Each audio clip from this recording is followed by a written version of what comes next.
Bukod sa kasong plunder o pandarambong, kinasuhan na rin ng graft o katiwalian sina Senador Juan Ponce Enrile, Jinggoy Estrada at Bong Revilla.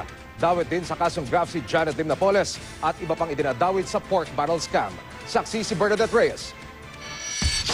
Hindi pa tapos ang pagsasampa ng kaso kina Senador Juan Ponce Enrile, Jinggoy Estrada, Bong Revilla at kay Janet Lim Napoles kaugnay sa 10 billion peso pork barrel scam. Matapos silang kasuhan ng plunder sa Sandigan Bayan nitong Biyernes. Kanina, dinala ng Office of the Ombudsman sa korte ang mga papeles na ito. Para yan sa mga kasong pagdabag sa Section 3E ng Anti-Graft and Corrupt Practices Act. 11 counts laban kay Estrada, 15 counts laban kay Enrile at 16 counts laban kay Revilla. Kasama rin kinasuhan si Napoles, presidente ng isa niya umanong NGO na si John Raymond de Assis, dating Chief of Staff ni Revilla na si Attorney Richard Cambe, Budget Undersecretary Mario Relampagos, at dating Technology Resource Center Director General Dennis Cunanan. Nakatakda sa Biyernes ang pag-raffle sa Dibisyon ng Sandigan Bayan na hawak ng kaso.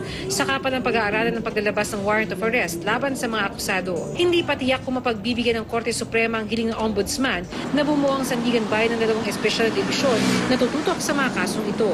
Sakaling matuloy na ang trial, hihilingin daw ni Senador Alan Peter Cayetano sa Korte Suprema ang live media coverage ng paglilitis. Ang live coverage will answer all of this kasi bibilis ang paglilitis and all sides will make sure na fair ang paglilitis. Bukas sa panukala ni Cayetano si Senador Enrile. Handa rin daw siya at kanyang mga abogado sa magiging depensa nila sa korte. Dati namang sinabi ni Revilla na tanggap niya ang hindi patas umanong pagtrato ng ombudsman sa kanya. Si Estrada hindi na raw ikinagulat ang paghahain ng graft charges. Ako si Bernadette Reyes, ang inyong saksi.